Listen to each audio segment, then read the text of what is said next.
ஆர்ப்பாட்டத்தை ஒருங்கிணைத்திருக்கிறோம். கடந்த 4ஆம் தேதி இந்த ஆர்ப்பாட்டம் நடைபெறுவதாக நான் அறிவித்தேன். திடீரென்று தெலுங்கானா முதலமைச்சர் மாண்புமிகு கே சந்திரசேகர ராவ் அவர்கள் தெலுங்கானாவுக்கு ஹைதராபாத்துக்கு நீங்கள் வர வேண்டும் என்று தொலைபேசியில் தொடர்பு கொண்டு அழைப்பு விடுத்தார். அதுவும் குறிப்பாக 4ஆம் தேதி தான் வர வேண்டும் என்றும் கேட்டுக்கொண்டார். ஆர்ப்பாட்டம் தென்காசியில், அதாவது சங்கரன் கோவிலில் என்ன செய்வது என்று எனக்கு தெரியாத நிலையில் தம்பி எல்லாரும் தமிழிடையன் ஆகியோரை தொடர்பு கொண்டு நிலைமையை சொன்னேன். நான் தெலுங்கானா போக வேண்டும், முதல்வர் கேசிஆர் அழைத்திருக்கிறார், எதிர்பாராத திடீர் அழைப்பு, நான் ஹைதராபாத்துக்கு செல்ல விரும்புவதால் இந்த போராட்டத்தை ஓரிரு நாள் தள்ளி வைக்கலாம் அல்லவா என்று கேட்டுக்கொண்டேன். அதன்படியே ஆகட்டும் என்று அவர்கள் இசைவு தந்தார்கள். அதனால்தான் இன்றைக்கு தள்ளி இந்த நிகழ்வு நடைபெற்றுக் கொண்டிருக்கிறது. காலையில் மதுரையில நம்முடைய தெற்கு மாவட்ட செயலாளர் இன்குலாப் அவர்களின் திருமண நிகழ்ச்சியை முடித்துக் கொண்டு செக்கானூரணி அருகே புளியங்குளத்தில் நம்முடைய இயக்கத்தை சார்ந்த பெரியவர் மாயாண்டி அவர்களின் படத்திறப்பு நிகழ்ச்சியை முடித்துக் கொண்டு இங்கே வந்து சேர 5 நாள் ஆகிவிட்டது. 4 மணிக்கு நாம் இந்த ஆர்ப்பாட்டத்தை நடத்தி 5 மணிக்கு முடித்து விடலாம் என்று எண்ணியிருந்த வேளையில் 5:15 மணிக்குத்தான் நாம் இங்கே வந்து சேர முடிந்தது.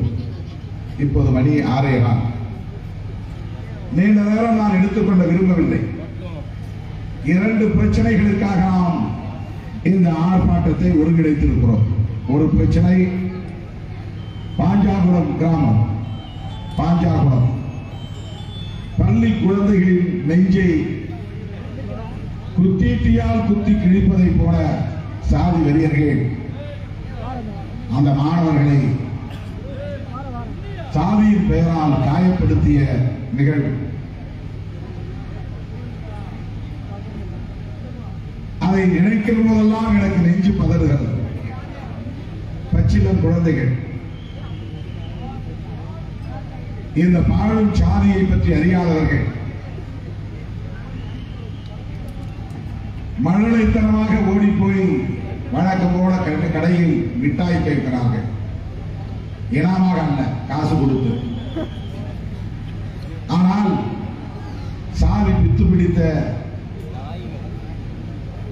அந்த கடைக்காரன், உங்களுக்கெல்லாம் இங்கே மிட்டாய் கிடையாது, ஊர் கட்டுப்பாடு போட்டிருக்கிறோம், அந்த குழந்தைகளுக்கு தூக்கி வாரி போடுகிறோம். ஆசையோடு வந்த பிள்ளைகள் காசு கொடுத்து மிட்டாய் வாங்கி சுவைத்துக் கொண்டே வீட்டுக்கு போகலாம் என்று எண்ணி வந்த பிள்ளைகள், நாக்கிய எச்சி ஊற வந்த பிள்ளைகள், மிட்டாய் வாங்கியதும் அதை சுவைக்க வேண்டும் என்கிற துடிப்போடு பதைப்போடு வந்த பிள்ளைகள் ஏமாற்றமடைந்த நிலையில் அப்படியே அதிர்ச்சியில் குறைந்து போய் நிற்கிறார்கள். ஊர் கட்டுப்பாடு என்று சொன்னதும் ஒரு குழந்தை, ஒரு சின்னஞ்சிறு பையன், பள்ளி பிஞ்சு குழந்தை, ஊர் கட்டுப்பாடா என்று கேட்கிறார். ஊர் கட்டுப்பாடா என்று கேட்கிறார். அந்த குரலின் இரு சிலைகளில் இன்னும் ஒழித்துக் கொண்டே இருக்கிறது.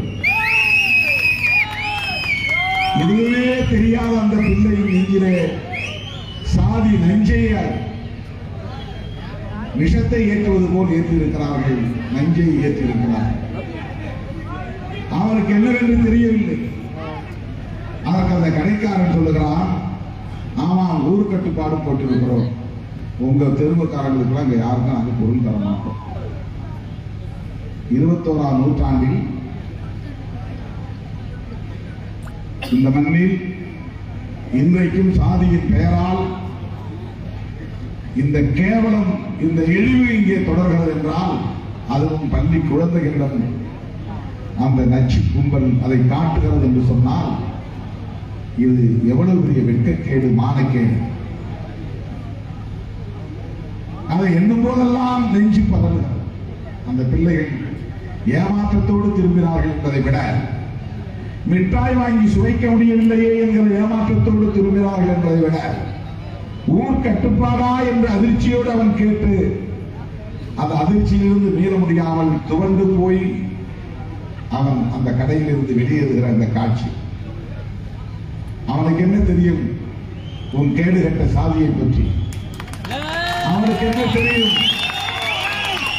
உன் கீழ்த்தரமான சாதி புத்தியை பற்றி?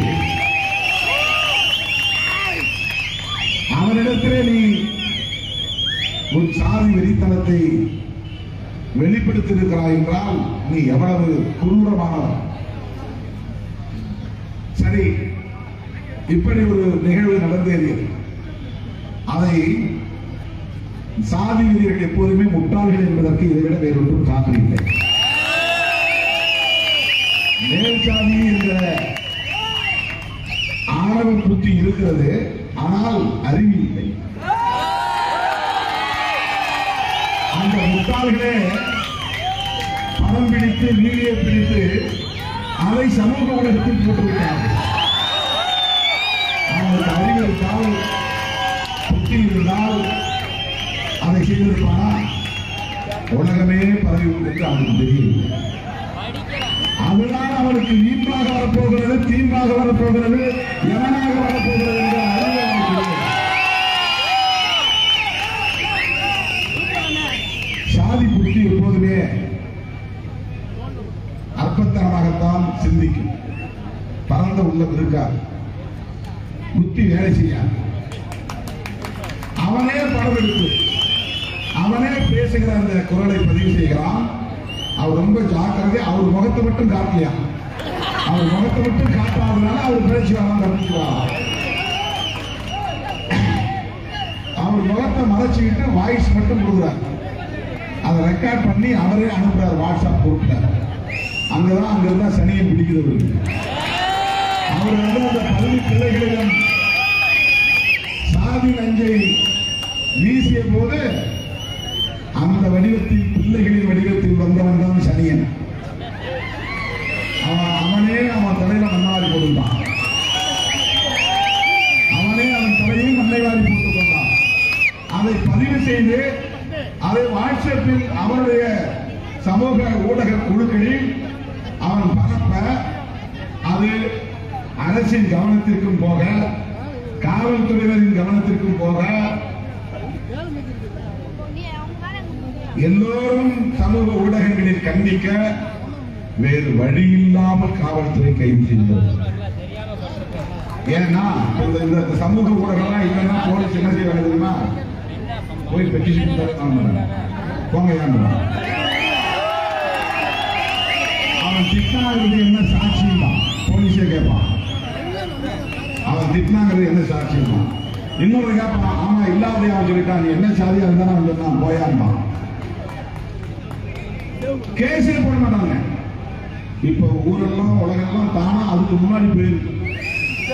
அதுக்கு முன்னாடி அவன் போலீஸுக்கு போறதுக்கு முன்னாடி உலகம் பூரா போயிடுச்சு. முதலமைச்சருக்கும் போயிடும். அவர் கையில வாட்ஸ்அப் இருக்கா இல்லையா? அவருக்கும் போயிருக்கு. இப்ப போலீஸ் நடவடிக்கை எடுக்கலன்னா இவங்க சீட்டு கிழியும். போலீஸ் சீட்டு கிழியும். ஒடுக்கப்பட்ட மக்கள் பிரச்சனையை மட்டும் எப்போதுமே அவுட் ஆஃப் கம்பல்ஷன், நிர்பந்தத்தின் அடிப்படையில் தான் இயங்கும் போலீஸும் காவல்துறையும். இது வருவாய்த்துறை. காவல்துறையும் வருவாய்த்துறையும் நிர்பந்தத்தின் அடிப்படையில் தான் செயல்படுவார்கள். ஏன்னா உனக்கு சாதகமா நீதி வழங்கணும்னா செயல்பட மாட்டார்கள். இந்தியாவில் ஒரே ஒரு சதவீதம் பேர் கூட அப்படி அதிகாரிகள் கிடையாது. வருவாய்த்துறையிலும் கிடையாது, காவல்துறையிலும் கிடையாது. ஐயோ பாவம் இவங்க பாதிக்கப்பட்டிருக்காங்க, அவங்களுக்கு நீதி வேண்டும், நியாயப்படி நாம் நடந்து கொள்ள வேண்டும், சட்டப்படி நடந்து கொள்ள வேண்டும் என்று அவர்களே முன்வந்து வழக்கு பதிவு செய்து குற்றவாளிகளை கைது செய்து நடவடிக்கை எடுக்கக்கூடிய தெம்புள்ள, திராணி உள்ள, துணிச்சல் உள்ள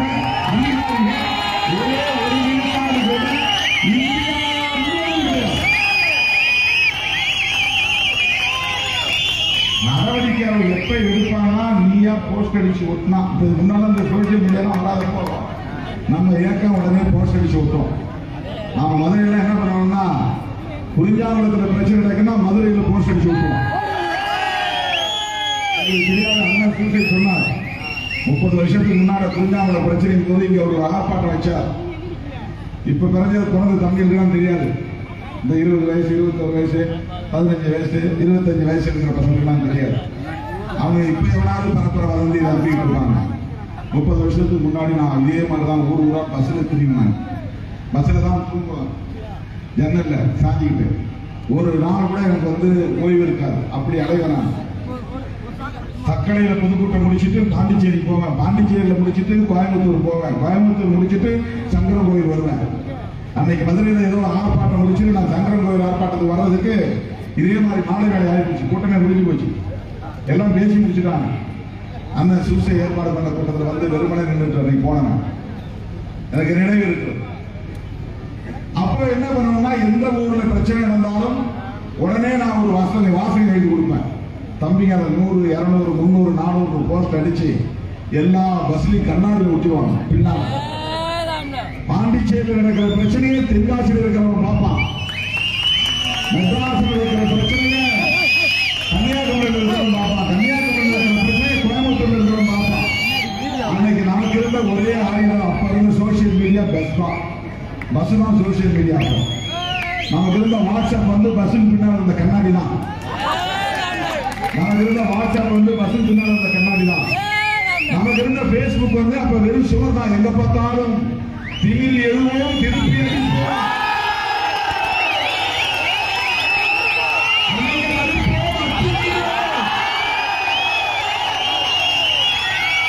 அப்போ 20 வருஷத்துக்கு முன்னாடி நமக்கு இருந்த பேஸ்புக்னா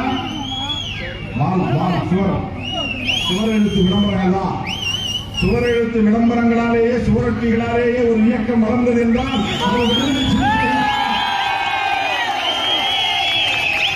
மக்களுடைய பிரச்சனைகளுக்காக அடுக்கடுக்கான போராட்டங்கள் நடத்திய இயக்கம்.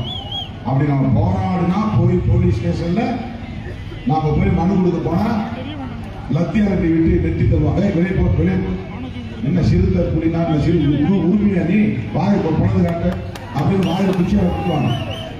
இப்ப நீங்க யாரும் குச்சியார வாயில குச்சி வாங்கிட மாட்டீங்க. இப்ப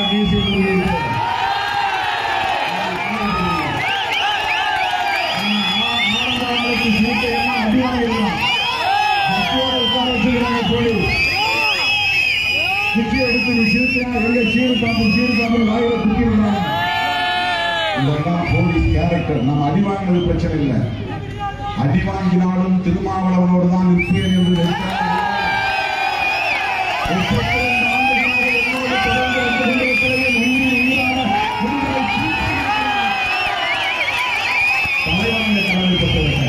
அன்றைக்கு வாழ்வை சுவரெழுத்து விளம்பரம், சுவரொட்டி போஸ்டர்ஸ், வால் போஸ்டர்ஸ்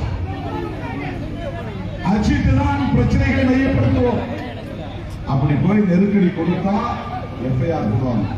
எஃப்ஐஆர் போட்டாலும் யாரையும் கைது பண்ண மாட்டாங்க. அப்ப எல்லாரும் பயந்தாங்க. பயந்த நேரத்தில் மேடையை ஏறின ஒரு நாள், தோழர்களே என்னோடு வந்தால் உங்களுக்கு பூமாலைகள் விடாது, கையில் விலங்குதான் மாட்ட வேண்டியிருக்கும். என் பின்னால் வந்தால் உங்களுக்கு யாரும் பூத்துவை அள்ளி வீச மாட்டார்கள், கல்லால் அடிப்பார்கள். என்னோடு வந்தால் நீங்கள் சொகுசு பெண்களாகவே அல்லது சொகுசு ஹோட்டலிலே போய் தங்க முடியாது, சிறை கொட்டடியில் தான் இருக்க வேண்டியிருக்கும். என்னோடு வந்தால் நீங்கள் சட்டமன்றத்திற்கு போக முடியாது, ஜெயிலுக்கு தான் போக முடியும். பாருங்க, மக்களுக்காக வீட்டிலே சொல்லிவிட்டு வாருங்க, வாய்க்கரிசி போட்டு விட்டு வாருங்க. வெளியே போனா திரும்பி வீட்டுக்கு போக முடியுமா தெரியாது. எந்த நேரத்தில் யார் வேண்டுமானாலும் தாக்கலாம், பயமளித்து தாக்கலாம், படுகொலைகள் செய்யலாம், எதுவும் நடக்கும். போலீஸை தூண்டிவிட வாய்ப்பு இருக்கிறது, போலீஸை அடித்துக் கொள்வதற்கு வாய்ப்பு இருக்கிறது. என்னோடு வாருங்கள் என்று நான் அப்போது அழைத்தேன். அப்போது ஒன்றை சொன்னேன், நீங்கள் முழுமையான விடுதலை சிறுத்தையாக வேண்டுமானால் ஒவ்வொரு விடுதலை சிறுத்தையின் மீது குறைந்தது 10 வழக்குகள் பதிவாக வேண்டும். இது ஏன் சொன்னா போலீஸ் கேஸ் போட்டா சில பேர் பேக் அடிச்சிடும், ஓடிவாங்க. ஒரு கேஸ் போட்டா போதும், 2 கேஸ் போட்டா போதும். அப்ப நீ உண்மையான விடுதலை சிறுத்தையா இருந்தா கேஸ் போடட்டும், பயப்படாத. என்ன கேஸ் போடுவான்?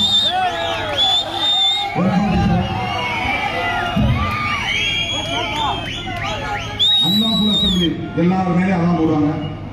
அப்புறம் எங்கேயாவது கல்லெடுத்து அடிச்சுட்டா 307 போடுவாங்க. அப்புறம் பப்ளிக் ப்ராப்பர்ட்டி டேமேஜ் ஆக்ட் போடுவாங்க. கண்ணாடி உடைச்சிட்டா, பேருந்து மேல கண்ணாடி பட்டா 307 கூட போடுவாங்க. போடட்டும், கேஸை எதிர்கொள்வோம், நீதிமன்றம் போவோம், வழக்குகளை சந்திப்போம். என் மேல எவ்வளவு கேஸ் எனக்கே தெரியாது. இதுல நான் ஒரு அரசு ஊழியராகவும் இருந்தேன். நான் கவர்மெண்ட் எம்ப்ளாயி, பல பேருக்கு தெரியாது. அரசு ஊழியராக அங்க ஒரு பேரு, இங்க ஒரு பேரு கிடையாது. திருமாவளவன் என்று கையெழுத்திட்டு சம்பளம் வாங்கிக் கொண்டு மேடையிலும் திருமாவளவனாக என்று பேசியவர் போராடியவர் திருமாவளவன். எதற்கு சொல்லுவதால் அவுட் ஆஃப் கம்பல்ஷன், நிர்பந்தத்தின் பெயரில் தான் போலீஸ் நமக்காக செயல்படும், ரெவென்யூ நமக்காக செயல்படும். நீ போய் மனு கொடுத்தவொடனே ஐயா வந்துட்டாங்க சல்யூட் அடிச்சு உன்னை உட்கார வச்சு ஒரு டீஸ் கொடுத்து சரிங்க வழக்கு போட்டுறேன், ஒரு பட்டா கொடுத்துறேன் அப்படின்னு எந்த அதிகாரியும் பேச மாட்டாங்க. போராடிக்கிட்டே இருக்கும். இப்ப என்ன மாறி போச்சா? இன்னும் மாறல. அப்படின்னா என்ன செய்யணும்? இன்னும் போராடணும் அர்த்தம். எப்ப மாறும்? எப்ப போராடாமல் இருப்பது? மாறுகிற வரையில் போராடிக்கொண்டே இருக்க வேண்டும். நான் 2வது தடவை எம்பி ஆயிட்டேன், ஆனா இன்னும் போராடுறத நிறுத்தல.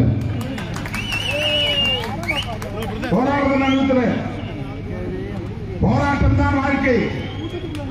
போராடிக்கொண்டு இருப்பதே வாழ்க்கை. என்ன பெருசா மாற்றத்தை உருவாகிட்டீங்களா? இன்றைக்கு விடுதலை சிறுத்தைகளை தவிர்த்துவிட்டு அரசியல் களத்தில் காய்களை நகர்த்த முடியாது.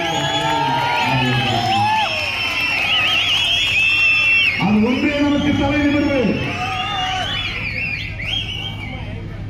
பாஞ்சாங்குளத்தில் காவல்துறையை கண்டிக்கிறோமா என்றால் இல்லை. ஆனால் ஒரு கோரிக்கை, ஏதோ ஒரு காரணத்தால் வழக்கு போட்டார்கள், இந்த பெட்டி கடைக்காரனை கைது செய்தார்கள். கைது செய்த காவல்துறையை பாராட்டுகிறோம். அதைவிட முக்கியமாக இதுவரையில் தமிழகத்தில் கடைபிடிக்கப்படாத ஒன்றை முதல் முறையாக காவல்துறை நடைமுறைப்படுத்தி இருக்கிறது. இந்த வழக்கிலே சிக்கியவர்கள், கைதானவர்கள் 6 மாதங்களுக்கு அவங்க ஊருக்கு போகக்கூடாது. இந்த மாதிரி ஆரம்ப காலத்திலே செஞ்சிருந்தா சாதி குடும்பம் நடக்குமா?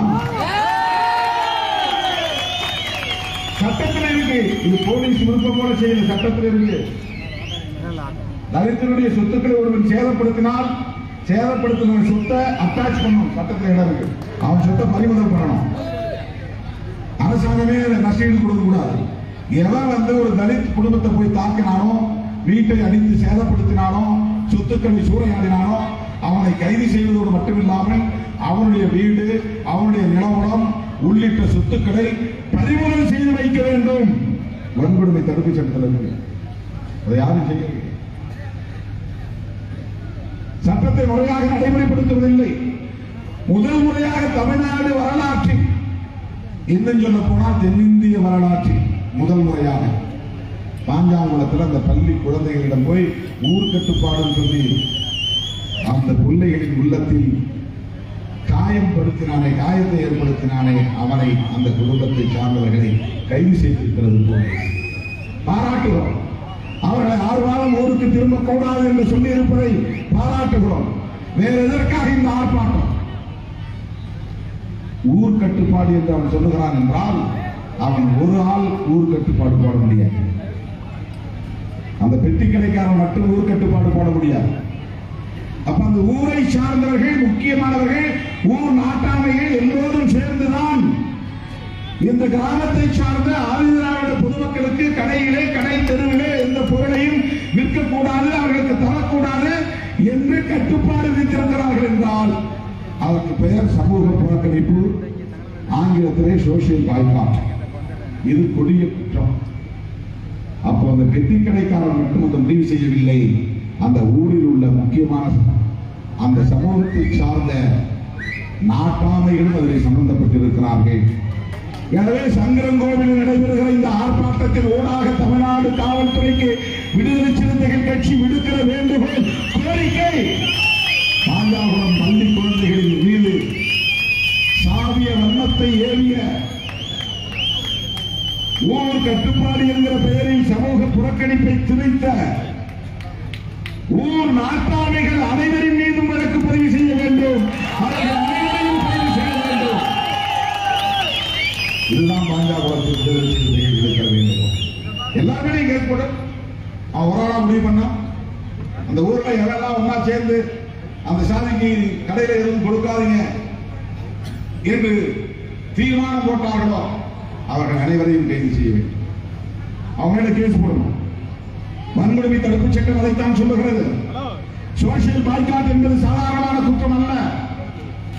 ஒரு சமூகத்தையே ஒட்டுமொத்தமாக புறக்கணிப்பது, தெருவில் நடமாட விடாமல், கடைகளிலே காய்கறிகள் வாங்க விடாமல், தேநீர் கடைகளில் தேநீர் அருந்த விடாமல் தடுப்பது, காசுக்கு பொருளை தராமல் தடுப்பது பெரும் குற்றம். அதை ஏன் அவர்கள் செய்தார்கள் என்று விசாரித்த போதுதான் நான் தொலைபேசியில் உடனே அந்த ஊர்ல இருக்கிற ஒரு தம்பிகிட்ட போன்ல பண்ணி கேட்டேன். அதுக்கு முன்னால ஒரு சம்பவம் நடந்திருக்கு. இந்த டூ வீலர்ல ஏதோ வந்திருக்காங்க, போகாதீங்க கேட்டதுல ஒரு தகராறு ஆயிருக்கு. அப்ப போய் போலீஸ்ல போய் இவங்க கம்ப்ளைண்ட் கொடுத்துருக்காங்க. போலீஸ்ல உடனே கம்ப்ளைண்ட் எடுக்கல. பிறகு பிரச்சனை பண்ணி அழுத்தம் கொடுத்த பிறகு அவங்க மேல ஒரு கேஸ் போட்டாங்க. அந்த கேஸ் நீ வாபஸ் வாங்கு அப்படின்னு அந்த சாதியை சார்ந்தவர்கள் இந்த தலித் மக்களிடத்திலே வந்து, ஆதிதிராவிட பொதுமக்களிடத்திலே வந்து அந்த வழக்கை திரும்ப பெற வேண்டும். இப்பயும் பாருங்க அவங்க எவ்வளவு பெரிய முட்டாளர்களா இருக்காங்க பாருங்க.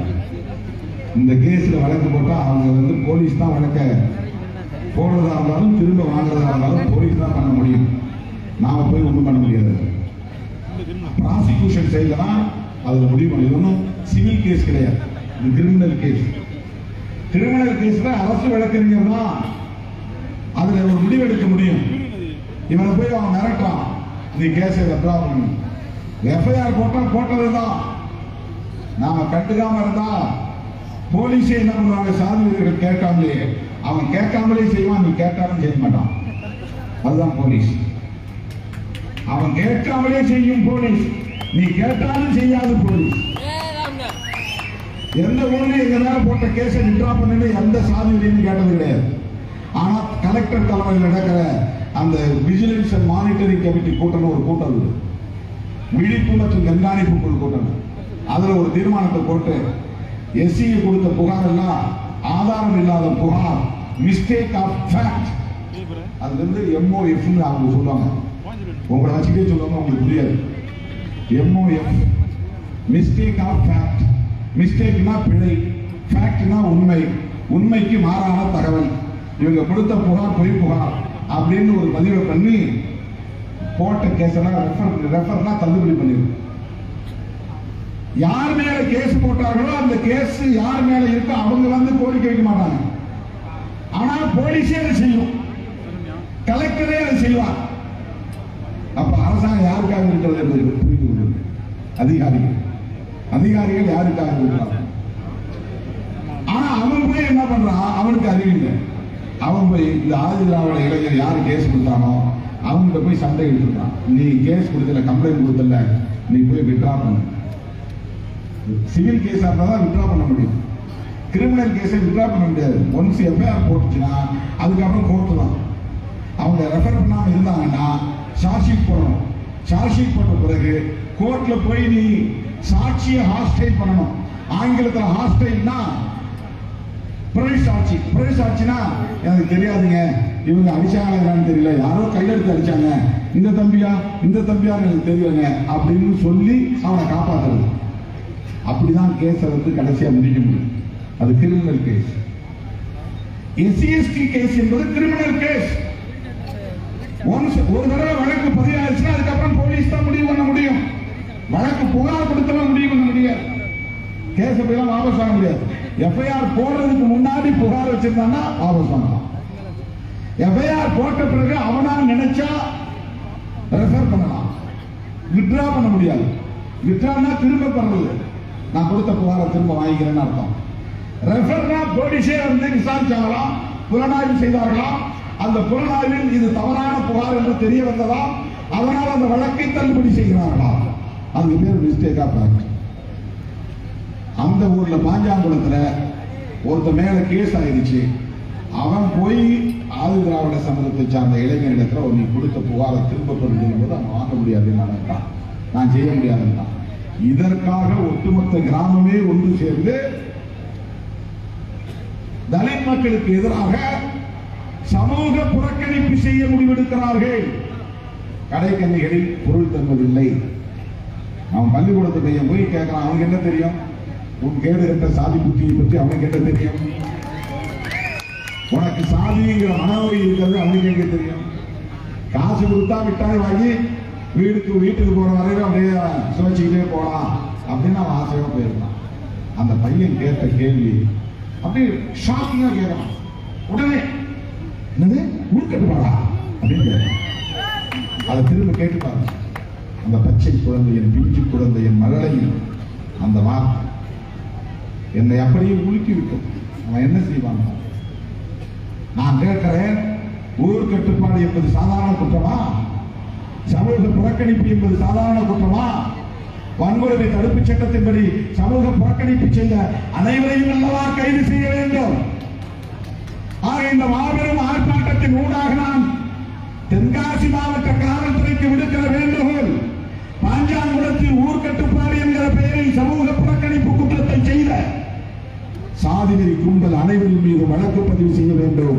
அவர்களை உடனடியாக சிறைப்படுத்த வேண்டும் என்றார். குறிஞ்சாங்குளத்தில் என்ன பிரச்சனை? குறிஞ்சாங்குளம் பிரச்சனையை முதல்வருடைய கவனம் வரையில் கொண்டு போய் சேர்த்தோம். முன்ன நடந்த state vigilance and monitoring committee, மாநில விழிப்பு மற்றும் கண்காணிப்பு குழு, அதில் நானும் மெம்பர், முதல்வரும் உறுப்பினர், தலைவர், நான் அதில் உறுப்பினர். எல்லாரும் அதில் போய் கலந்துக்கோம். அதில் நாம் வந்து குறிஞ்சாங்குளத்தில் அண்மையில் நடந்த பிரச்சனைகள் எல்லாம் பேசணும். நீண்ட காலமாக இருக்கிற பிரச்சனைகள் எல்லாம் பேசணும். அந்த நிலம் யாருக்குடையது, யாருடையது, யாருக்குரியது, யாருக்கு இது பயன்பட வேண்டும், இதையெல்லாம் பேசணும். நாம் பேசியதை அடுத்து முதல்வர் அவர்கள் ஒரு நடவடிக்கை எடுத்திருக்கிறார். ஒரு குழுவை நியமித்திருக்கிறார். அங்கே போய் உண்மை நிலவரத்தை கண்டறிவதற்காக. இது தொடர்பாக நான் அரசாங்கம் ஒரு புறம் நடவடிக்கை எடுத்தாலும் சமூக ரீதியாக பேச்சுவார்த்தை நடத்தி அதை சீர் செய்யலாம், அதை ஒழுங்குபடுத்தி ஒரு சமூக அமைதியை நல்லிணக்கத்தை ஏற்படுத்தலாம் என்கிற ஆசையின் அடிப்படையில் மறுமலர்ச்சி திராவிட முன்னேற்ற கழகத்தினுடைய தலைவர் அண்ணன் வைகோ அவர்களை போய் வீட்டிலே சந்தித்தேன். அவருடைய மகன் அன்பு இளவர் துரை வைகோ அவர்களும் அங்கே இருந்தார். நான் சொன்னேன், இரு தரப்பையும் அழைத்து பேசுங்கள். எல்லோருக்கும் மூத்த தலைவர் நீங்கள், அந்த கிராமத்தை சார்ந்த மண்ணின் மைந்தர் நீங்கள். இருதரப்பு மக்களையும் நீங்கள் அழைத்து பேச வேண்டும். ஒரு நாள் நாயுடு சமூகத்தை சார்ந்த மக்களை அழைத்து பேசுவோம், நான் வருகிறேன். இன்னொரு நாள் ஆதி திராவிட மக்களை அழைத்து பேசுவோம், நானும் உடன் இருக்கிறேன். இரு தரப்பாரும் என்ன பேசுகிறார்கள் என்பதை கேட்டு இரு தரப்பாருக்கு இடையில் ஒரு பொதுவான முடிவை, தீர்ப்பை, ஒரு தீர்வை நீங்களே சொல்லுங்கள் என்று அவரிடத்திலே நான் போய் சொன்னேன். அவரும் அவருடைய மகனும் அன்பு சகோதரர் துரை வைகோ அவர்களும் அதற்கு உடன்பட்டார்கள். ஆனால் அடுத்தடுத்து பல்வேறு பணிச்சுமைகள் என்கிற காரணத்தினால் சற்று தள்ளி போன நிலையில் தமிழக அரசே, தமிழக முதல்வரே ஒரு கமிட்டியை போட்டுவிட்டார்.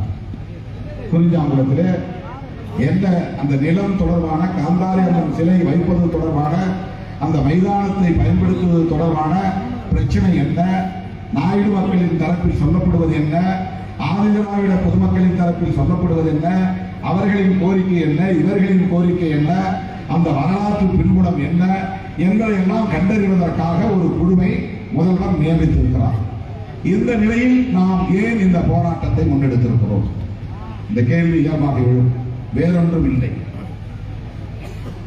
இதுவரையில் 160 பேர் மீது காவல்துறை, ஆதி திராவிட சமூகத்தை சார்ந்த இளைஞர்கள், பள்ளி கல்லூரி மாணவர்கள், அரசு ஊழியர்கள் என்று 160 பேர் மீது வழக்கு பதிவு செய்திருக்கிறோம்.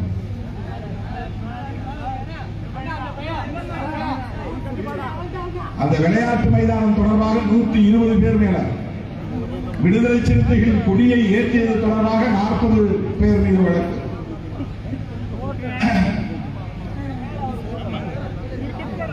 வழக்கு எதற்காக பதிவு செய்திருக்கிறார்? செயல்பட விடாமல் தடுப்பதற்கு, முடக்குவதற்கு, அச்சுறுத்துவதற்கு, சேர்ந்து செயல்படுகிற அந்த ஒற்றுமையை சீர்குலைப்பதற்கு கேஸ் போட்டா சில பேர் பின்வாங்கி ஓடிவாங்க. ஐயோ நான் கவர்மெண்ட் எம்ப்ளாயா இருக்கேன், எனக்கு பிரச்சனை வரும், கொஞ்சம் பேர் வேலைக்கு போயிடுவாங்க. ஐயோ என் பிள்ளைக்கு வேலைக்கு நாளைக்கு போனா சிக்கல் வந்துடும், அதனால நான் வேலை தேடிக்கிறேன், கொஞ்சம் பேர் ஓடிடுவாங்க. படிக்க முடியாம போயிடும், பிரச்சனை ஆயிடும், கொஞ்சம் பேர் ஓடிடுவாங்க. அரசாங்கம், காவல்துறை என்பது இந்த போராட்டத்தினுடைய தீவிரத்தை குறைப்பதற்கு, ஒற்றுமையாய் செயல்படுகிற போக்கை தடுப்பதற்கு திட்டமிட்டு இப்படி வழக்குகளை புனைவதுண்டு. அப்ப அந்த கிராமத்தில் வழக்கமாக பொங்கல் விழா கொண்டாடி வருகிறார்கள், ஆண்டுதோறும் கொண்டாடி வருகிறார்கள். நிலப்பிரச்சனை தனி, அது அப்படியே பெண்டிங்கில் இருக்கிற நிலுவையில் இருக்கிறது. ஆனால் பொங்கல் விழாவின் போது விளையாட்டு போட்டி நடத்துவது, பரிசளிப்பது அந்த பொது மைதானத்தில் தான். இடையிலே கொரோனா வந்ததால் எல்லோருக்கும் தடை விதிப்பது போல் அங்கேயும் தடை விதிக்கப்பட்டது, அவ்வளவுதான். கொரோனா வந்ததனால் இடையிலே 2 ஆண்டுகள் விளையாட்டு போட்டி நடக்கவில்லை.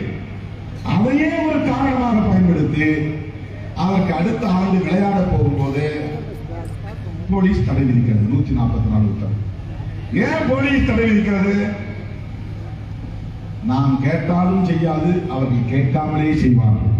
இதுதான் போலீஸ். நாயகி சமூகத்தை சார்ந்தவர்கள் விரும்பவில்லை. அவங்க நடத்தினாங்க, வெளியூர்ல இருந்து ஆள் வருவாங்க, எங்களுக்கு பிரச்சனை, எங்களுக்கு பாதுகாப்பு இல்லை, நாளைக்கு எங்களுக்கும் அவங்களுக்கும் தேவையில்லாத சங்கடங்கள் வரும், அதனால அவங்க புகார் கொடுக்காமலேயே 144 உத்தரவு. ரெவென்யூ, காவல், வருவாய்த்துறையும் தலையிடுகிறது, காவல்துறையும் தலையிடுகிறது. 2 வருஷம் கொரோனாவால் தான் நடத்தல, வேற காரணம் கிடையாது. சண்டை கிடையாது, சச்சரவு கிடையாது, அது யாராவது கேஸ் கிடையாது. கொரோனாவால் நடத்தல, கொரோனா முடிஞ்சு வச்சு நடத்துறாங்க. ஆஸ் யூசுவல் வழக்கம் போல அதை அனுமதித்திருக்க வேண்டுமா இல்லையா? அவங்க தரப்புல அதிருப்தி இருக்கான், அதனால போலீஸ் 144. நீங்க அதிகார வர்க்கத்தை புரியுது, அதான் ஆட்சியில் இருக்கிறவங்க ஆட்டிடியூட், அது அவங்களுடைய பண்புங்கிறது வேற. அதிகார வர்க்கத்தை சார்ந்தவர்கள் வீர பிரச்சனை சொல்லுவாங்க, அவங்களுடைய பண்புங்கிறது வேற. ஒரு ஆட்சியின் கீழே தான் அவங்க இயங்குகிறார்கள். திமுக ஆட்சியின் கீழ் தான் போலீஸ் இயங்குகிறது, திமுக ஆட்சியின் கீழ் தான் அதிகாரிகள், வருவாய்த்துறை அதிகாரிகள் இயங்குகிறார்கள். அதிமுக ஆட்சியில் இருந்தால் அவர்களின் கீழே தான் போலீஸ் வேலை செய்யும், அவர்களின் கீழே தான் வருவாய்த்துறையில் வேலை செய்யும். ஆனாலும் போலீஸுக்கு ஒரு பண்பு இருக்கிறது, வருவாய்த்துறை கலெக்டர் உள்ளிட்ட அதிகாரிகளுக்கு என்று ஒரு போக்கு உள்ளது. அது பியூரோக்ரசி சொல்றாங்க, அதிகார வர்க்கத்தினுடைய தனிப்பட்ட போக்குகள். அவைகளை பொறுத்தவரையிலும் ஆட்சியில் இருக்கிறவங்க நினைக்கிற மாதிரி எல்லாம் ஆட மாட்டாங்க. சுதந்திரமா செயல்படும் போது தலித்துகளுக்கு எதிராக தான் இருப்பாங்க. அரசாங்கமே நேரடியா தலையிட்டு இது செய்யாத அதை செய்யாதுன்னு கட்டாயப்படுத்தா மட்டும்தான் தலித்துகளுக்கு எதிராக செயல்பட மாட்டாங்க. இல்லைன்னா எப்போதுமே இது தமிழ்நாடு காவல்துறை மட்டுமல்ல, இந்தியா முழுவதும் போலீஸ்னா எஸ்சிக்கு எஸ்டிக்கு எதிராக இருப்பாங்க. புகார் கொடுத்தா ஏற்றுக்கொள்ள மாட்டார்கள், வாங்கினாலும் வழக்கு போட மாட்டார்கள், வழக்கு போட்டாலும் கைது செய்ய மாட்டார்கள், கைது செய்தாலும் 2 நாள்ல விட்டுவார்கள். இந்த எஸ்சிஎஸ்டி ஆக்ட்ல கைது செஞ்சா உடனே பெயில் விடக்கூடாது. ஆனா இப்ப எல்லா இடத்துலயும் பெயில் விட்டுறான். நீதித்துறையிலும் அப்படிப்பட்ட ஆள் தான் இருக்கிறான். இந்த மாதிரியான நிலை. அப்போ விளையாட்டு போட்டி நடத்துவதற்கு முனைந்த போது குறிஞ்சாங்குளத்து இளைஞர்கள், மாணவர்கள் ஆர்வம் காட்டிய போது போலீஸ் 144 உத்தரவு போடுகிறது. கொரோனா முடிட்டு இருந்தார், கொரோனா முடிட்டு இருந்தார், கொரோனா முடிட்டு இருந்தார். நான் கூட சொன்னேன், போலீஸ் அதிகாரிகள் சொல்றபடி நீங்க ஒத்துழைப்பு கொடுங்க. அதிகாரிகள் ஒத்துழைப்பு இல்லாம நம்மளால ஒன்றும் செய்ய முடியாது. அதிகாரிகள் ஒத்துழைப்புனா இங்க பர்மிஷன் கிடைக்காது. அதிகாரிகள் ஒத்துழைப்புனா மேடை போட முடியாது. அதிகாரிகள் ஒத்துழைப்பு இல்லைன்னா நீங்க மைக்கு கட்ட முடியாது. சட்டம் இருக்கும் 1000, லோக்கல் இன்ஸ்பெக்டர் நினைச்சாதான் நடத்த முடியும். டிஎஸ்பி சொன்னாலும் இன்ஸ்பெக்டர் கேட்க மாட்டார் சில நேரங்கள்ல, எஸ்பி சொன்னாலும் டிஎஸ்பி கேட்க மாட்டார் சில நேரத்தில். இதெல்லாம் நடக்குமா? நடக்கும். எஸ்பி வந்து ஸ்பாட் ஆபீசர் கிடையாது, இன்ஸ்பெக்டர் தான் ஸ்பாட் ஆபீசர். இந்த இடத்துல இந்த நகரத்துல யார் இன்ஸ்பெக்டரா இருக்கிறாரோ அவர் வந்து முடியாதுன்னு நினைச்சாருன்னா எஸ்பி ஒன்றும் பண்ண முடியாது. கூப்பிட்டு சொல்லி பார்ப்பாரு, சார் நான் சொல்றேன் அந்த இன்ஸ்பெக்டர் கேட்க மாட்டாங்களா சார் சொல்லிட்டு போயிடுவார். எல்லா நேரங்களையும் வந்து கேட்டாங்க. இதுதான் பியூரோக்ராட்டுடைய கேரக்டர். இங்க இருக்கக்கூடிய லோக்கல் போலீஸுக்கு நம்மளை வந்து பிடிக்கல அப்படின்னு சொன்னா ஜனநாயக முறைப்படி எங்களுக்கு தரதான் வேணும். அவங்க சொல்லுவாங்க சட்டம் ஒழுங்கு பிரச்சனை சார், இந்த கூட்டம் நடத்துற இடத்துல பிற சமூகத்தை சார்ந்த மக்கள் இருக்கிறாங்க, கடை வீதிகள் இருக்கு, இவங்க வந்து ஏதாவது பேசிட்டு போயிடுவாங்க, உடனே அங்க வன்முறை வெடிச்சிடும், பயங்கரமா சட்டம் ஒழுங்கு பாதிக்கும், அதனால திருமாவளவன் பங்கேற்கிற பொதுக்கூட்டத்திற்கு என்னால் தடை இது அனுமதி வழங்க முடியாது. அவங்க எழுதுதான் ஐஜியை நினைச்சாலும் ஒன்றும் பண்ண முடியாது, டிஜிபியை நினைச்சாலும் ஒன்றும் பண்ண முடியாது. இதுதான் பியூரோக்ராசி. இன்ஸ்பெக்டர் வந்து ஒரு முடிவு எடுத்துட்டாங்கன்னா ஒன்றும் பண்ண முடியாது. அப்ப அந்த இடத்துல குறிஞ்சாங்குளத்தில் எஸ்பி லெவல்ல முடிவெடுத்தாங்களா, டிஎஸ்பி லெவல்ல முடிவெடுத்தாங்களா, இன்ஸ்பெக்டர் லெவல்ல முடிவெடுத்தாங்களா தெரியாது, கலெக்டர் லெவல்ல முடிவெடுத்தாங்களா தெரியாது. கொரோனா முடிஞ்சு போச்சு, எல்லாம் அவனும் விளையாட வேண்டிய இடத்துல விளையாடலாம், ஓட வேண்டிய இடத்துல ஓடலாம், வேலை செய்ய வேண்டிய இடத்துல வேலை செய்யலாம், கடையை திறக்க வேண்டிய இடத்துல கடையை திறக்கலாம், டீ குடிக்க வேண்டிய இடத்துல டீ குடிக்கலாம், தண்ணி அடிக்க வேண்டிய இடத்துல தண்ணி அடிக்கிறான், டாஸ்மாக் கடைக்கான் திறந்தான் கிடையாது. அப்போ குறிஞ்சாங்குளத்தில் விளையாட வேண்டிய இடத்துல விளையாட அனுமதிக்க வேண்டியதானே? அனுமதிக்கும். அப்ப மீறி நடத்துவோம் என்று நடத்த முயற்சிக்கிறாங்க. அதுதான் கேஸ். 120 பேர் மேல கேஸ். அந்த ஊர்ல இதுவரை நம்ம தம்பிங்க நம்ம கொடியை ஏற்றவே இல்லை. திருமாவளவன் கத்துறாங்க, ஊருக்குள்ள கொடியேற்ற மாட்டாங்க. நீ கொடியேற்றினாங்க உனக்காக பாதுகாப்பு. நீ அந்த கட்சியில இருக்கிறது எப்படி தெரியும்?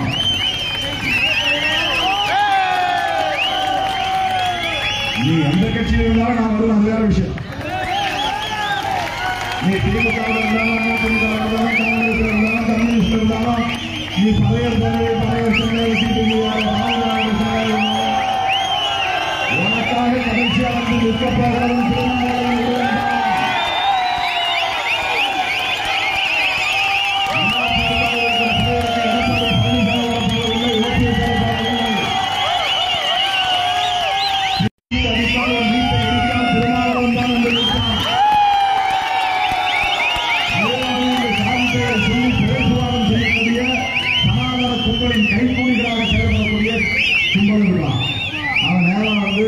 திருமாவளவன் பகைவன் சொல்ல மாட்டாரு, அவர் ஆயுதவாளர் சொல்ல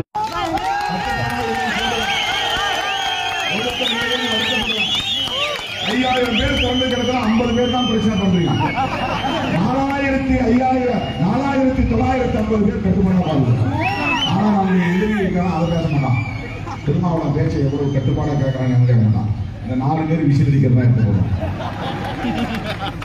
5 பேர் விசிலடிக்கிறதா எடுத்து போகணும். அதெல்லாம் திருமாவளவன் சொல்றது அவங்க யாரும் கேட்க மாட்டாங்க. கேட்காமலா இவ்வளவு தூரம் வந்து சாதிய சமூக கட்டமைப்பு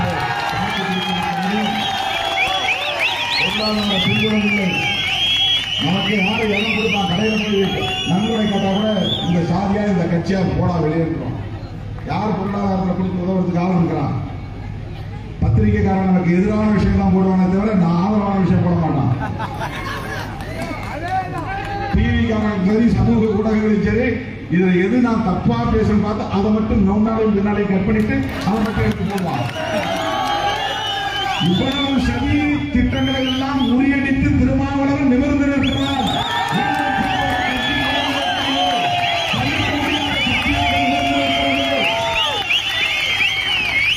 இந்தியா முழுவதும் எதிரொலிக்கிறது. இன்றைக்கு சனாதன சக்திகளின் ஒரே சிம்ம சொப்பனம், சிம்ம சொப்பனம் அல்ல, சிறுத்தை சொப்பனம்.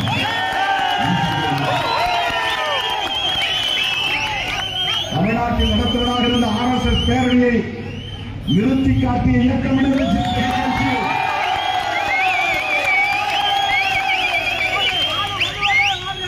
அதான் தெலங்கானா முதல்வர் பார்த்தார். திருமாவளவன் கூப்பிடியா சரியான சப்ளைக்கு கொடுக்குற ஆனால்தான் என்னை வந்து வட இந்திய தலைவர்கிட்ட அறிமுகப்படுத்தும் போது சொன்னார், இவர் வந்து தலித் லீடர், சண்டை போடுவது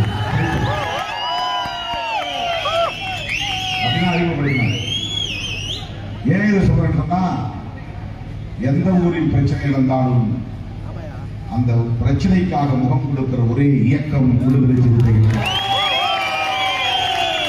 சாதி பேர் சொல்லிட்டு வரவன் பிரச்சனை யாரும் கேட்டுக்கிட்டு மூளை குழம்பிக்க கூடாது. ஊரறிந்த பாப்பானுக்கு பூநூல் எதுக்கும்பாங்க. அவர் பிராமணன் தெரிஞ்சு அவர் பூநூல் பண்ணலாம் அவசியம் கிடையாது. அந்த மாதிரி திருமாவளவனுக்கு எந்த அடையாளமும் தேவையில்லை. திருமாவளவன் யாரும் உலகத்துக்கே தெரியும். திருமாவளவன் யார் என்பது உலகத்துக்கே தெரியும். எனக்கு என்ன, நான் எந்த அடையாளத்தையும் சுமக்க விரும்பியதில்லை. என் சாமி இது, எங்களுக்கு ஒரு பாரம்பரியம் இருக்கிறது, நாங்கள் ஆண்ட பரம்பரை, நாங்கள் அறிவு பரம்பரை. பகவான் புத்தன் வழியில், ஐயன் திருவள்ளுவர் வழியில், பேரறிஞர் அம்பேத்கர் வழியில், பண்டித இலக்கியவாச வழியில், ரத்தினை சீனிவாசன் வழியில்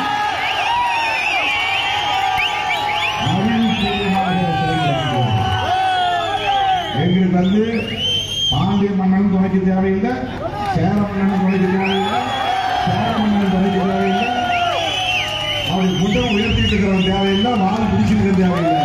நாங்களே எங்களுக்கு போதும். எவராவது ஒருத்தர் வந்து வாழோடும் வேரோடும் போட்டுட்டு அவரை வந்து நான் எனக்கு பாதுகாப்பு தேடினாங்க. என் கையே எனக்கு உதவி. நாங்களே எங்களுக்கு பாதுகாப்பு. புத்தி உள்ளவளுக்கு ஆயுதம் தேவையில்லை. புத்தி உள்ளவளுக்கு ஆயுதம் தேவையில்லை. அதனால்தான் நான் சொன்னேன், நாங்கெல்லாம் ஆண்ட வம்சம் இல்லையா, ஞான வம்சம். ஞான வம்சம் அதுதான் இன்னைக்கு சனாதன கும்பல் அச்சப்படுகிறான்.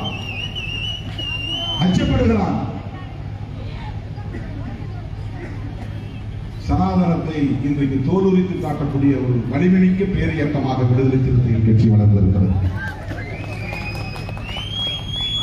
குறிஞ்சாங்குளத்தில் நடைபெற்றிருக்கிற இந்த பிரச்சனைகள் குறித்து நாங்கள் என்ன கோரிக்கை வைப்பதற்காக இங்கே கூடியிருக்கிறோம் என்று சொன்னால், அந்த 170 பேர் மீது போடப்பட்ட வழக்கை உடனே திரும்ப பெற வேண்டும்.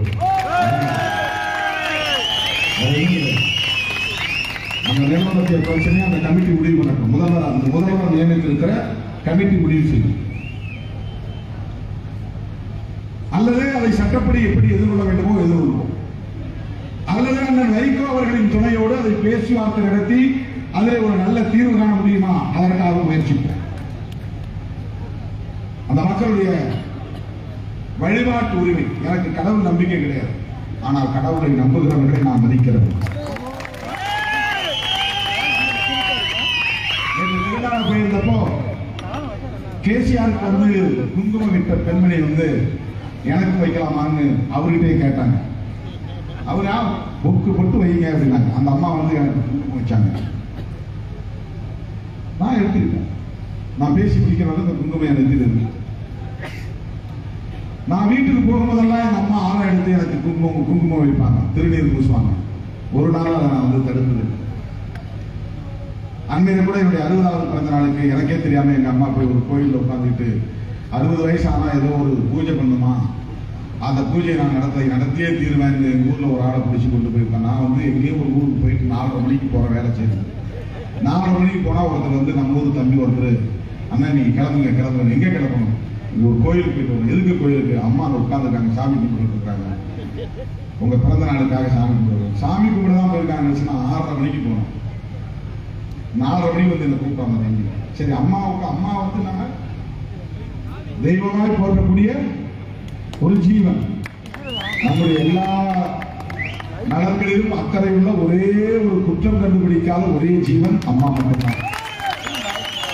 அந்த தாயை நாம் நலமுடன் இருக்க வேண்டும் என்பதற்காக ஒரு கோயிலில் அமர்ந்திருக்கிறார் என்று சொல்லுகிற போது, இல்ல நான் சாமிக்கு வர மாட்டேன், எனக்கு கடவுள் நம்பிக்கை இல்லை, நான் அதான் வரமாட்டேன் அப்படின்னு நான் சொன்னா, எங்க அம்மாவை நான் படித்ததாக அதுக்கு நம்பிக்கை இருக்கு. நான் போனேன், அங்க இருந்தவங்க என்னோட போட்டோ எடுத்துட்டாங்க, நானும் எடுத்துட்டேன். நல்லா பட்ட பகல்ல வெளிச்சத்துல 6:30 7 மணிக்கு போய் எடுத்தேன். உடனே தினமலர்காரன் எடுத்து படம் வச்சு போடுறான். இவர் வந்து சனாதனத்தை இருக்கிறாரு, போய் சாமி கூப்பிடுவாரு. சாமி நீ இன்னைக்கு கூப்பிட்டா கூட இப்ப மணிக்கிறவன் கோயில் கூப்பிட்டா நான் வருவாரு. கிறிஸ்தவர்களைத்தான் போகிறேன், இஸ்லாமியர்களைத்தான் போகிறேன், இந்துக்களைத்தான் போகிறேன், அவ்வளவுதானே. நீ கூப்பிட மாட்ட, உனக்கு சாதி புத்தி. இஸ்லாமியர்களுக்கு சாதி புத்தி இல்ல, கிறிஸ்தவர்களுக்கு சாதி புத்தி இல்ல. நீ என்னைக்கு கூப்பிட்ட? சங்கரமடத்தில் கூப்பிட்ட என்ன உட்கார வச்சிருக்கீங்க? என்னைக்காவது திருவரங்கம் கோவிலில் கூப்பிட்டு கும்பாபிஷேகம் நடத்தவா? நீ உன் கையால கலசல தண்ணி எடுத்து ஊத்து உன்னால கூப்பிட்டு செய்ய முடியுமா? கருவறைக்குள்ள நங்கி வா, கற்பூரத்தை ஊர் கோயில நான் கருவறைக்குள்ள நங்கி கற்பூரம் காட்டுறேன். அங்க எனக்கு சேவையாக இருக்கு. நானே எங்க ஊர்ல மாயவன் கோயில் கட்டுறது பணம் கொடுத்தேன். எங்கள் குலசாமி அதான் மாயவன். ஊர்காரங்க கேட்கறாங்க, நான் சாமி கும்பிட மாட்டேன்னு சொல்லிட்டு காசு கொடுக்க அவ்வளவு நல்லா இருக்குமா? அவன் கும்பிடுறான், ரைட், என்னுடைய நன்கொடை கொஞ்சம் வச்சுக்க கோயில். நான் போகும்போது அந்த ஊர்ல கோயிலுக்குள்ள எந்த சாமி கருவறையில் இருக்கோ அந்த கருவறை சாமி மடியில போய் தொட்டு கும்பிடுறோம். உன் ஊர்ல எனக்கு கருவறை உட்கார வைப்பியா? நீ சாமி கும்பிட வைப்பியா? ஆக எந்த மதத்தின் மீதும் எந்த சமூகத்தின் மீதும் யாருடைய நம்பிக்கையின் மீதும் பிரச்சனை இல்லை. நமக்கு பிரச்சனையே சண்பரிவார்கள் தான், RSS காரர்கள் தான், பிஜேபி காரர்கள் தான். அவருடைய அரசியல் ஆபத்தானது, அவருடைய அரசியல் ஆபத்தானது. அதைத்தான் நாம் சுட்டி காட்டுகிறோம். அவர்கள் மீண்டும் ஆட்சிக்கு வந்தால் என்ன நடக்கும் என்பதை சுட்டி காட்டுகிறோம். ஏன் அதை நம்மால் பார்க்க முடிகிறது, உணர முடிகிறது என்றால், திருமாவளவன் ராமசாமி என்கிற தொல்காப்பியரின் பிள்ளையாக இருக்கலாம், ஆனால் பெரியாரின் பேரன், அம்பேத்கரின் மாணவன். அம்பேத்கரின் மாணவன். அம்பேத்கர் பெரியார் கண்கொண்டு பார்ப்பவர்களுக்கு இந்த உண்மையில் உணர்வு. இந்த கண் இல்லாதவர்களுக்கு, இந்த பார்வை இல்லாதவர்களுக்கு RSS பிஜேபி சராசரி இயக்கமாகத்தான் பார்க்க முடியும். சராசரி இயக்கமாகத்தான் பார்க்க முடியும். தோழர்களை, குறிஞ்சாங்குளம் பிரச்சனைக்கு நான் வருகிறேன். பாஞ்சாகுளத்தில் ஊர் கட்டுப்பாடு போட்ட அனைவரையும் கைது செய்ய வேண்டும். குறிஞ்சாங்குளத்தில் அப்பாவி பள்ளி மாணவர்கள் மீதும் கல்லூரி மாணவர்கள் மீதும் அரசு ஊழியர்கள் மீதும் போடப்பட்ட அனைவரின் மீதும் போடப்பட்ட பொய் வழக்குகளை திரும்ப பெற வேண்டும். இந்த 2 கோரிக்கை தான் இந்த ஆர்ப்பாட்டத்திற்கான அடிப்படை. அருமை தோழர்களே, நான் விடுத்த அழைப்பை ஏற்று பல்லாயிரக்கணக்கில் திரண்டிருந்து மிகப்பெரிய அளவில் இந்த ஆர்ப்பாட்டத்தை வெற்றிகரமாக நடத்தி முடித்திருக்கிற உங்கள் அனைவருக்கும் என்னுடைய நெஞ்சார்ந்த நன்றியை தெரிவித்து, அனைவரும் பாதுகாப்பாக செல்ல வேண்டும். ஒரே ஒரு தகவல், அக்டோபர் மாதம் 11ஆம் தேதி சங்கரன் கோவிலும் மனித சங்கிலி நடக்கிறது. ஒன்றியத்திலும் மனித சங்கிலி நடக்கிறது. காங்கிரஸ், கம்யூனிஸ்ட் கட்சிகள், மதிமுக உள்ளிட்ட அத்தனை தோழமை கட்சிகளும் 40க்கும் மேற்பட்ட அமைப்புகளும் இந்த மனித சங்கிலி அறப்போரில் பங்கேற்க இருக்கிறார்கள் என்பதை இந்த நேரத்தில் சொல்லி, அந்த அக்டோபர் 11ஆம் தேதி ஆர்ப்பாட்டத்தை, மனித சங்கிலி போராட்டத்தை வெற்றிகரமாக நடத்துவதற்கு ஒத்துழைக்க வேண்டும் என்று கேட்டுக்கொண்டு, தூத்துக்குடி தெற்கு மாவட்டத்தை சார்ந்த ஆழ்வை ஒன்றிய செயலாளர் அன்பு தம்பி புலான் பாண்டியன் அவர்கள் அண்மையில்